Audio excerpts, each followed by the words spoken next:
అందరికీ శనార్థులు ఎట్లున్నారులా అందరు మంచిగున్నారు కదా. ఇక ఎప్పటి లెక్కనే మన ధమాకా దుమ్ముదులిపే వార్తలు మీకోసం కానీ తీసుకొచ్చినా కాబట్టి వార్తలు పురాగా వరిసేదనక చూడండి. సరే మరి జప్పున మన ఇలా ధమాకా దుమ్ముదులిపే వార్తలు ఏమేమి ఉన్నాయో చూద్దాం పాడ్రి. రేవంత్ రెడ్డి సారు జపాన్ పర్యటనలో ఫుల్ బిజీగా ఉన్నాడు. తెలంగాణలో ఎట్లా పెట్టుబడులు పెట్టాలి, ఎక్కడ పెట్టాలి, ఎటువంటి కంపెనీలు రావాలి, మీరు మా తానకత్తే మీకు ఎటువంటి ఫెసిలిటీస్ ఇస్తామని అన్ని వివరంగా వాళ్ళకు భరోసా ఇచ్చి పెట్టుబడులు దేనికే బగ్గ ప్రయత్నాలు చేస్తున్నటువంటి రేవంత్ రెడ్డి సారు మరి జపాన్ టూర్ ఏమైంది, మనకు ఎటువంటి కంపెనీలు రాబోతున్నాయి, ఇంతకు రేవంత్ రెడ్డి సారు చెప్పిన దానికి వాళ్ళు ఏమన్నారో వార్త వచ్చింది కదా, పురాక చూద్దాం పాండ్రి. Bharat Japan economic partnership road షోలో తెలంగాణ అధికారిక బృందం భారీ ప్రజెంటేషన్ ఇచ్చిందయ్యా. టోక్యోలో హోటల్ల ఇంపీరియల్ నిర్వహణ చేసినటువంటి Bharat Japan economic partnership road షోకు తెలంగాణ ముఖ్యమంత్రి రేవంత్ రెడ్డి సారు నేతృత్వంలో అధికారిక బృందం హాజరయ్యిందయ్యా. ఇక ఈ కార్యక్రమంలో దగ్గర 150 మంది మీదికెంచే పారిశ్రామిక వ్యాపారవేత్తలు గట్టిగానే పాల్గొన్నారు. తెలంగాణ రాష్ట్రంలో పెట్టుబడులకు ఉన్న విస్తృత అవకాశాలను ఈ వేదిక మీద సమగ్రంగా వివరించు అచ్చిళ్ళు. ఇక జపాన్ కంపెనీలు పరిశీలన చేయాల్సిన రంగాల మీద కూడా స్పష్టమైన దృష్టి పెట్టిండ్రయ్యా. ఇక ఈ రోడ్ షోలో ముఖ్యమంత్రి రేవంత్ రెడ్డి సార్ మాట్లాడుకుంటా తెలంగాణ దేశంలోనే కొత్త రాష్ట్రం కానీ అత్యంత వేగంగా అభివృద్ధి చెందుతున్నది. జపాన్ను ఉదయించే సూర్యుడి దేశమని అంటారు. మా ప్రభుత్వ నినాదం తెలంగాణ రైజింగ్, తెలంగాణ జపాన్లో ఉదయిస్తోంది అని సీఎం రేవంత్ రెడ్డి సార్ చెప్పుకుంటూ వచ్చిండు. ఇక టోక్యో నగరాన్ని అభివృద్ధిలో ఆదర్శంగా చూసినట్టు వివరించుకుంటూ వచ్చిండు అయ్యా. ఇక ఇక్కడి మౌలిక సదుపాయాలు, పర్యావరణ పరిరక్షణ, ఆవిష్కరణలు అద్భుతం. జపాన్ ప్రజలు సౌమ్యులు, మర్యాదస్తులు, క్రమశిక్షణ కలిగిన వారు. హైదరాబాద్ను అభివృద్ధి చేసుట్లల్లా టోక్యో నుంచి చాలా నేర్చుకున్నానని తెలంగాణ సీఎం రేవంత్ రెడ్డి సార్ చెప్పుకుంటూ వచ్చిండు. ఇక ప్రపంచ స్థాయి మౌలిక సదుపాయాలు, నైపుణ్యం గల ప్రతిభ, స్థిరమైన పాలన విధానాలకు ప్రజా ప్రభుత్వం అందిస్తున్నదని వివరణ చెప్పుకుంటూ వచ్చిండు. లైఫ్ సైన్సెస్, గ్లోబల్ కెపాబిలిటీ సెంటర్లు, electronics, electric vehicles, textiles, AI data సెంటర్లు, లాజిస్టిక్స్ వంటి రంగాలలో పెట్టుబడులకు తెలంగాణ అనుకూలంగా ఉన్నదని చెప్పుకుంటూ వచ్చిండు. భారత్ జపాన్ కలిసి ప్రపంచానికి అద్భుతమైన భవిష్యత్తును నిర్మాణం చేయాలనుకుంటా ముఖ్యమంత్రి రేవంత్ రెడ్డి సారు పిలుపునిచ్చిండయ్యా. ఇక ఈ సమావేశంలో భారత రాయబారి సిబి జార్జ్ మాట్లాడుకుంటా భారత్ జపాన్ మధ్య ఆర్థిక సంబంధాలు గతంలో ఎన్నడూ లేని విధంగా బలపడుతున్నాయని చెప్పి అనుకుంటూ వచ్చిండు. ఇక JETRO Japan external trade organization Bengaluru director general Toshihiro Mizutani మాట్లాడుకుంటా తెలంగాణలో సహకారాన్ని మరింత బలోపేతం చేయాలన్నదే మా అభిలాష అని చెప్పుకుంటూ వచ్చిండు. ఇక ఈ వేదిక మీద రాష్ట్ర ప్రభుత్వం ప్రధాన 2 ప్రాజెక్టుల మీద ప్రచార వీడియోలను ప్రదర్శన చేసింది. దేశంలో తొలినెట్టు జీరో ఇండస్ట్రియల్ సిటీగా హైదరాబాద్లో నిర్మిస్తున్నటువంటి ఫ్యూచర్ సిటీ, అట్లనే మూసి పునరుజ్జీవన ప్రాజెక్టులకు సంబంధించినటువంటి విజన్ను ఈ ప్రదర్శన ద్వారా ప్రపంచానికి పరిచయం చేసింది. రోడ్ షో తర్వాత తెలంగాణ ఒప్పందం జపాన్ల పలు దిగ్గజ కంపెనీల ప్రతినిధులతోని ప్రత్యేకంగా ముఖాముఖి భేటీలు నిర్వహణ చేసింది. ఇక ఏదేమైనా రాబోయే రోజులలో జపాను పెట్టుబడులు పెట్టనికే తెలంగాణ ప్రత్యేకంగా ఉన్నదని చెప్పి అందులో మంచి సవలతులు ఉన్నాయి. తెలంగాణలో కావాల్సిన ఏర్పాట్లు తెలంగాణ రేవంత్ రెడ్డి సర్కారు ఏర్పాటు చేస్తుందని చెప్పి రాష్ట్ర వాణిజ్య పరిశ్రమల శాఖ ప్రత్యేక ప్రధాన కార్యదర్శి జయేష్ రంజన్ సార్ వివరణ ఇచ్చుకుంటూ వచ్చిండు. ఏదేమైనా పెట్టుబడులు వస్తాయనంటే తెలంగాణ అభివృద్ధి చెందుతుందనంటే ఇంత గొప్పగా పనిచేస్తున్నటువంటి రేవంత్ రెడ్డి సర్కారు పనితీరు చూసి అందరూ ఆహా ఓహో అంటున్నారు. సరే ఇవన్నీ మాటలు అయినాయి కానీ పురాగాలు వచ్చి కంపెనీలు పెట్టినప్పుడు కదా అసలు ముచ్చట మనకు అర్థమయ్యేదని చెప్పి ఇంకొంతమంది కారెడ్డాలు ఆడుకుంటా కామెంట్లు పెడుతున్నారు. ఏదేమైనా మల్లొక్క పారి పవన్ కళ్యాణ్ సారు గొప్ప మనసు చాటుకున్నాడయ్యా. గిరిజనుల సంక్షేమం కోసం పర్యటన చేసే కదా మొన్నట్ల అక్కడ చాలా విషయాలను తెలుసుకున్నాడు. వాళ్ళ కష్టసుఖాలను అరుచుకున్నాడు. వాళ్ళు పడుతున్నటువంటి సాధక బాధకాలను కల్లారా చూసి చెలించినటువంటి పవనాల్ సారు అద్భుతమైనటువంటి ఒక ఆలోచన చేసిండు అయ్యా. ఇప్పుడు పవనాల్ సార్ చేసిన ఆలోచనకు ప్రతి ఒక్కరు తారీఫ్ చేస్తున్నారు. గిదయ్యా నాయకుడికి ఉండాల్సిన లక్షణం. మా గురించి గింతగానం ఆలోచించే గొప్ప మనిషి ఉన్నాడంటే చాలా గొప్ప ముచ్చటని చెప్పి ప్రతి ఒక్కరు పవన్ కళ్యాణ్ సార్ మీద ప్రశంసల జల్లులు కురిపిస్తున్నారు. ఇంకా వార్త పురాగా ఇక్కడనే చెప్పుకుంటా పోతే ఒడిసిపోని కథ అవుతుంది. వార్త తెచ్చిన మీరే చూడుండ్రి. గిరిజనుల విషయంలో పవనాల్ సార్ అభిమానం ఎలా కాటాలనేది. గిరిజనుల సంక్షేమం మీద గట్టి ఫోకస్ పెడుతున్నటువంటి పవన్ కళ్యాణ్ సారు ఈ మధ్యకాలంలో డిప్యూటీ సీఎం హోదాలలో మన్యంలో పర్యటన చేసే కదా. కొండ శివారు ప్రాంతాలకు సైతం పోయి ఖాళీ నడకన పోయి గిరిజనుల పరిస్థితిని, వాళ్ళ దీనావస్థలను, వాళ్ళ ఆకలి బాధలను, పడుతున్న తిప్పలను గట్టిగానే అరుచుకొని వచ్చిండు. ఇక అడవి తల్లి బాట పట్టి వందలాది కిలోమీటర్ల రహదారులకు శంకుస్థాపనలు కూడా చేసిండు అయ్యా. ఇక విదేశాల్లో ఉన్నటువంటి మార్కు శంకర్ కొడుకు ప్రమాదానికి గురైన పోయిండని తెలిసిన సుతం గిరిజన ప్రాంతాలలో పర్యటనను పురాగా చేసుకుని బయలుదేరిండు. ఇక గిరిజనుల ముచ్చట్లలో పవన్ కళ్యాణ్ సార్కు ఉన్నటువంటి చిత్తశుద్ధిని చూసిన అన్ని రాజకీయ పార్టీలు నేతలు మత్తు తారీఫ్ చేసిండ్రు. ఇక ఇట్లా ఒక గిరిజన మహిళకు ఇచ్చినటువంటి మాటకు కట్టుబడి ప్రమాదంలో ఉన్న ఆయన కొడుకు దగ్గరకు పోకుండా కార్యక్రమాలను ముగింపు చేసుకొని మరి ఇక అడవిలో ఉన్నటువంటి అనేక కార్యక్రమాలను పురాగా ఒడగొట్టుకునే పోయిండు కొడుకును చూడనీకే దవాఖానకు. అయితే ప్రభుత్వ పరంగానే కాకుండా నా వ్యక్తిగతంగా కూడా గిరిజనులకు అండగా నిలుచుకుంటా. మొన్న ఉగాది గిరిజన మహిళలకు తన సొంత పైసలతోని కొనుగోలు చేసినటువంటి చీరలను పంచేయండు. అంతేకాకుండా ఎవరైనా కష్టాలలో ఉన్నారని తెలిస్తే సొంత పైసలను సుతం సాయం ఇస్తుంటాడు పవనాలు సారు. ఇక రీసెంట్ గా గిరిజనులకైతే ఇచ్చినటువంటి కానుకలను చూసి ప్రతి ఒక్కరూ షాక్ అవుతున్నారు. ఇదయ్యా పవన్ కళ్యాణ్ సారు గొప్ప మనసు అని చెప్పి మస్తు కితాబులు ఇస్తున్నారు. ఇక వాళ్లకు రక్షణగా ఉంటానని చెప్పి మళ్ళొక్కసారి భరోసా ఇచ్చుడే కాకుండా ఈ విషయాన్ని సోషల్ మీడియాలో పంచుకున్నాడు. ఇంక అంతనే కాకుండా ఏపీ డిప్యూటీ సీఎం పవనాల్ సారు గిరిజనుల కోసానికని చెప్పి పెద్ద ఎత్తున సొంత పైసలతోని చెప్పులను సమకూర్చిండయ్యా. అంటే వాళ్లకు గిఫ్ట్గా ఇచ్చేండు. మొన్నట్ల గిరిజన తండాలకు పోయినప్పుడు ఎవరి కాళ్లకు చెప్పులు చక్కగా లేకపోవడు పవనాల్ సార్ గట్టిగానే గమనిక చేసిండట. మతిలో పెట్టుకున్నాడు. పక్కనున్నటువంటి మన వీళ్ళు ఉంటారు కదా పెద్ద పెద్ద సార్లు వాళ్ళకు ఆర్డర్ చేసిండు. ఇగో ఇక్కడ ఉన్నోళ్ళు జర చెప్పులు లేకుండా అవస్థలు పడుతున్నారు. అసలు వీళ్ళ కాళ్ళ సైజ్ ఏంటిది, వీళ్ళ చెప్పుల సైజ్ ఏంటి అన్ని పురాగా అరుచుకొని వీళ్ళకి ఏమేం కావాలనో నేను చెప్పినట్టు అందరికీ చెప్పులు పంపిణీ చేయండి అని చెప్పి ఆడనే పక్కకు పోయి చెప్పిండట. ఇక పవనాల్ సార్ చెప్తే అధికారులు ఊకుంటారు. జప్పన పోయి మొత్తం పవన్ సార్ చెప్పిండని చెప్పి ఇక అన్ని రకాల చెప్పులను కొనుక్కొచ్చి అక్కడ ఉన్నటువంటి మన్యం గిరిజన తండాల పంపిణీ చేసిండ్రు.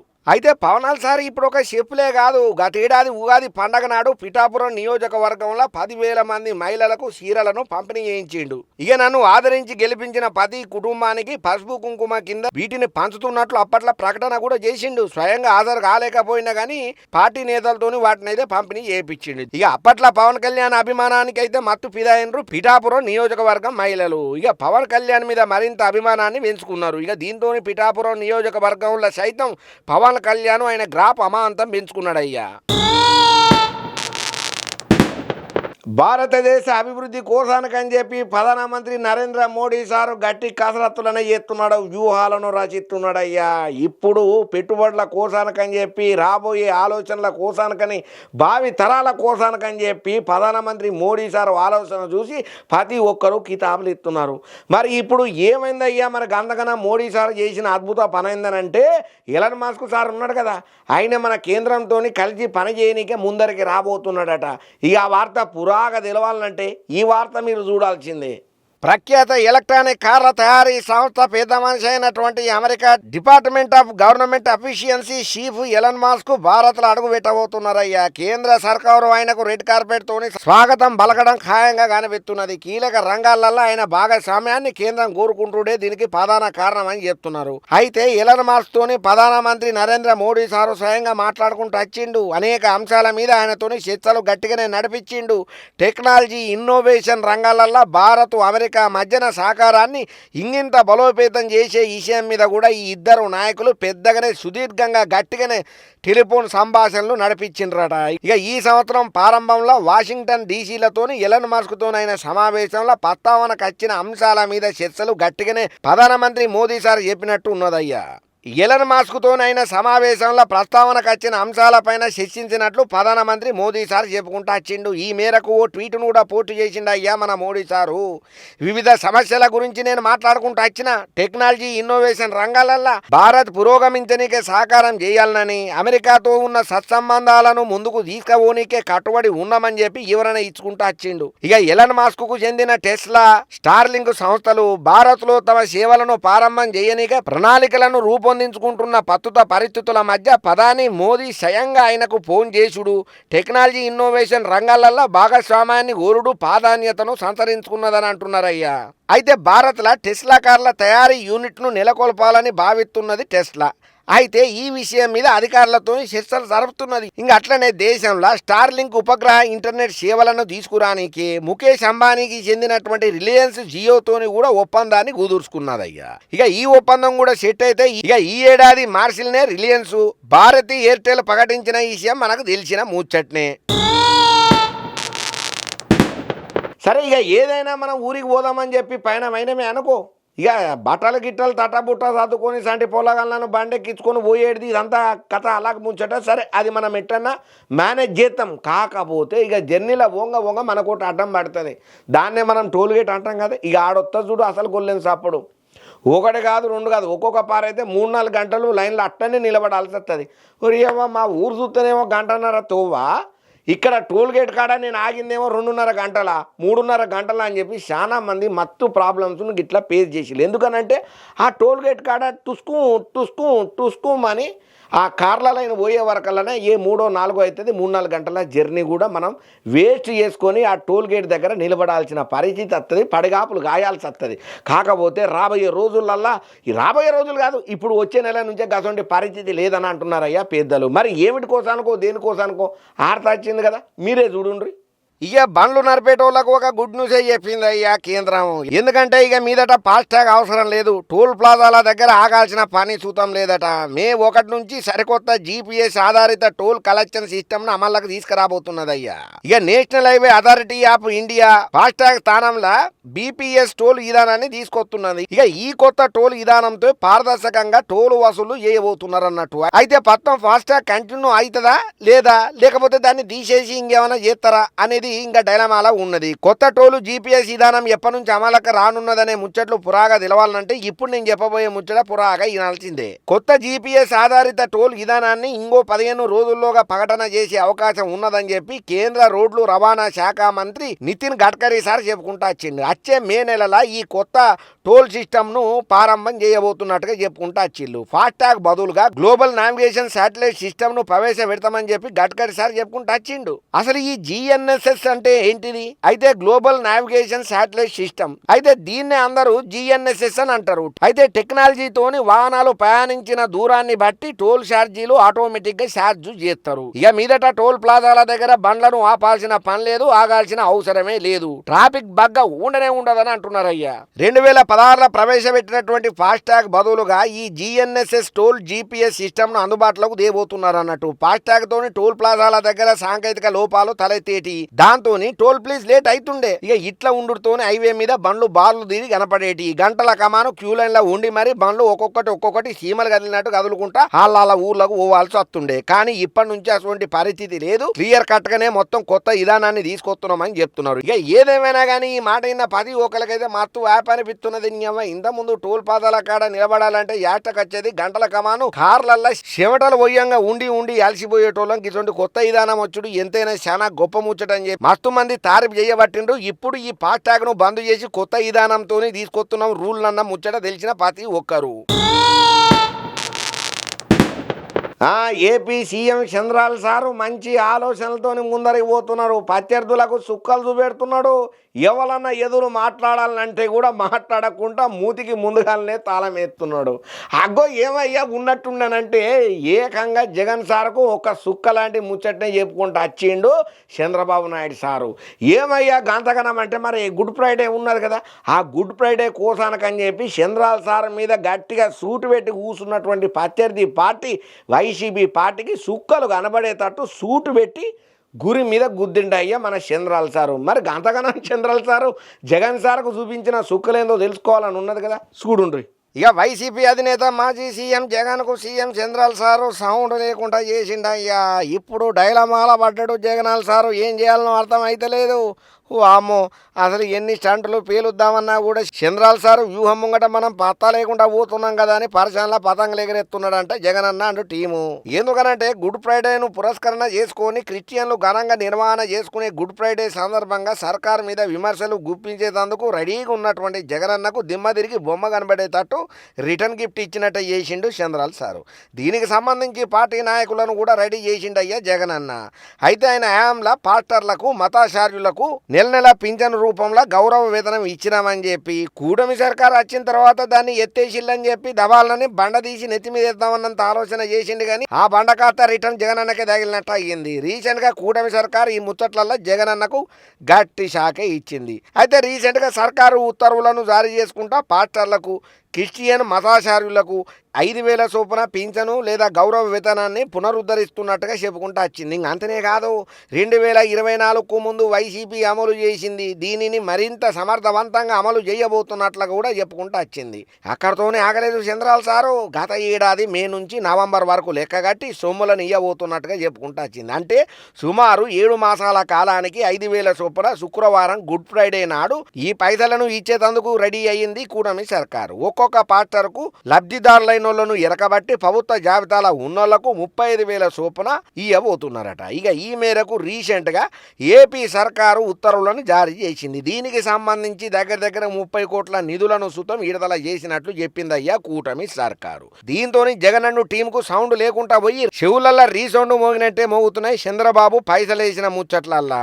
ఇక వాస్తవానికి వైసీపీ హయాంలో ప్రారంభమైనటువంటి ఈ పథకాన్ని ఆపేయాలని చెప్పి కూటమి సర్కారు కుట్ర చేస్తున్నదనుకుంటా. ఆ పార్టీ నేతలైతే ఎవరు అప్పట్లో వైఎస్ఆర్సీపీ లీడర్లు, నాయకులు, కార్యకర్తలు గట్టిగానే ప్రచారం చేయాలని అనుకున్నారు. కాకపోతే కానీ అదే టైంలో చంద్రబాబు సర్కారు ఊహించని విధంగా జగన్ కు సౌండ్ లేకుండా చేసిందని చెప్పి కూటమి నాయకులు గట్టిగానే చెప్తున్నారు. ఏదేమైనా కానీ ఇప్పుడు కూటమి సర్కారు అధికారంలోకి వచ్చిన తర్వాత గుడ్ ఫ్రైడే సందర్భంగా ఇట్లా పింఛన్లను పంపిణీ చేసుడు, ఆగిపోయిన పైసలను చూద్దాం జమగట్టి ఏత్తమన్న మాటలు ఏవైతే ఉన్నాయో ఇప్పుడు వైఎస్ఆర్సీపీ పార్టీకి మింగుడు పడని ముచ్చట అవుతున్నది. ఎందుకయ్యానంటే ఎన్ని వ్యూహాలను రచిద్దామనుకున్నట్టు, గోశాల మీద గొల్లన్ సప్పుడు తెద్దామనుకున్నట్టు, పాస్టర్ ప్రవీణ్ మీద పంచాయతీ పెడదామనుకున్నా, ఇట్లా ఎన్ని రకాలుగా చేసినా చూద్దాం మళ్ళా బాలు పోయి అన్న ముఖానికే గుద్దుకునేసరికి ఏం చేయాలని అర్థం కాక డైలామాలా పడుతున్నాడట ప్రతిసారి జగన్ అన్న. ఇక దగ్గర నెల రోజుల సంధి మందిని నిద్రపోనీయకుండా మంది ఫోను డాటా మొత్తం కథం పట్టిస్తున్నటువంటి ఇద్దరు అమర ప్రేమికులు ఎవరన్నా ఉన్నారనంటే అఘోరి, వర్షిని అనేట ఆమె. ఇక వీళ్ళు రోడ్ల మీద కానీ ఊళ్ళల్లో కానీ బండ్లల్లో కానీ రహదారుల పొంటి కూడా వీళ్ళు మాట్లాడే మాటలు, చేస్తున్న అరాచకాలు, ఇస్తున్న స్పీచులు అంతా ఇంత కాదు, దండం పెట్టాలని అనిపిస్తుంది ఇలా కథలు చూసి ప్రతి ఒక్కరికి. ఇక ఇప్పుడు ఏమయ్యానంటే వీళ్ళని ఎట్లనన్నా పట్టుకోవాలని చెప్పి పోలీసు పెద్దసార్లు గట్టి ప్లానే చేస్తుంటే వాళ్ళకి ఒక ట్విట్ ఇచ్చిళ్ళు వీళ్ళు. మరి గంతగానం ఏం ట్విట్ ఇచ్చిళ్ళని అంటారా? ఆర్త చూడండి. అఘోరి అఘోరి అఘోరి అఘోరి ఏమో కానీ ఇక 2 తెలుగు రాష్ట్రాలల్లో సంచలనాన్ని క్రియేట్ చేస్తున్నటువంటి అఘోని, వర్షిని దంపతులు సంచలన ప్రకటన చేసుకుంటూ వచ్చిళ్ళు. మా ఇద్దరిని అరెస్ట్ చేస్తారని వస్తున్న ఆర్తల మీద రియాక్ట్ అయ్యుకుంటూ వచ్చిళ్ళు. మా జోలికి ఎవరైనా వస్తే మేము ఆత్మహత్య చేసుకుంటాం, మేమిక తెలుగు రాష్ట్రాలకు రాము, కేదార్నాథ్ కు వెళ్ళిపోతున్నామని చెప్పుకుంటూ వచ్చిళ్ళు. జీవితాంతం అక్కడనే ఉంటామని అంటున్నారు. ఇక ఎందుకనంటే లేడీ అఘోరి మీద వచ్చినటువంటి ఈ బాధాలు అన్ని ఇన్ని కాదు. ఇప్పటికే నేను ఆయన మొదటి భార్యను అనుకుంటా రచ్చలేపుతున్నటువంటి రాధిక వచ్చిన ముచ్చట్లు, పంచాయతీలు మనం సోషల్ మీడియాలో చూస్తూనే ఉన్నాం, వింటూనే ఉన్నాం. ఇక అగరితోని ఫోన్స్, వాయిస్ కాళ్ళు, లీకులు, వర్షిని జీవితం నాశనం అయ్యింది అనుకుంటా హెచ్చరికలను సుతం ఇచ్చింది. అయితే ఇంకో యూత్ ని మోసం చేసిందని చెప్పి అఘోరిని అరెస్ట్ చేయాలని చెప్పి రాధిక డిమాండ్ చేసుకుంటూ వస్తున్నది. ఇక ఇన్ని గొడవలు బయటకు వస్తున్నా కూడా లేడీ అఘోరి మాత్రం తగ్గేదేలే అనుకుంటా రాధిక ఎపిసోడ్లో బయటకు రాగానే శ్రీవర్షిని ముచ్చటగా 3వ పెళ్లి చేసుకున్నది. ఇక ఈసారి ఈ పెళ్లి లైవ్ టెలికాస్ట్ కూడా చేసింది అయ్యా. ఇక రాధిక ఆరోపణలన్నీ అబద్ధమని, దమ్ముంటే నాతోని పెళ్ళైనట్లు సాక్ష్యాధారాలు చూపించమని, నిరూపణ చేయమని డిమాండ్ గట్టిగానే చేస్తున్నాడు అఘోరా. కాకపోతే అనేక సార్లు పైసలు కూడా ఇచ్చిందని, నా బ్యాంక్ స్టేట్మెంట్స్ కూడా చూడమని చెప్పి రాధిక అంటున్నది. ఇక ఇప్పుడు నా జీవితం అంతా శ్రీవర్షినియే నా భార్య, జీవితాంతం మేమిద్దరం కలిసి ఉంటాము, మమ్మల్ని ఎవరైనా కాదు కూడదు మమ్మల్ని ఎడదీయాలని చూస్తే మాత్రమే ఆత్మహత్య చేసుకొని భస్మమైపోతాం, బూడిదైపోతాం, పాండ్స్ ఫోటర్ అవుతాం అనుకుంటా గట్టిగానే కామెంట్లు పెడుతున్నారు అయ్యా వీళ్ళిద్దరు కార్లల్లో తిరుక్కుంటా.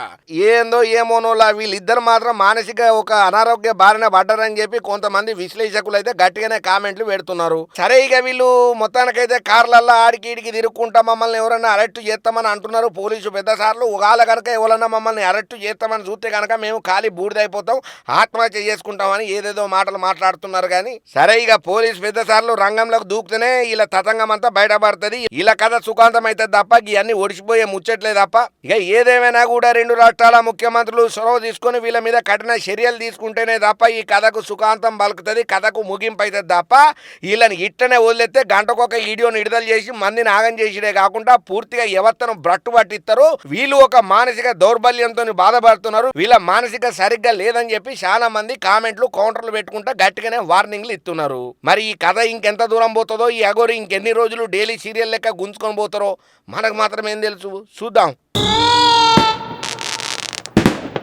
అబ్బా చూసిండ్రు కదా మన ధమాకా దుమ్ము దులిపే ఆర్తలు.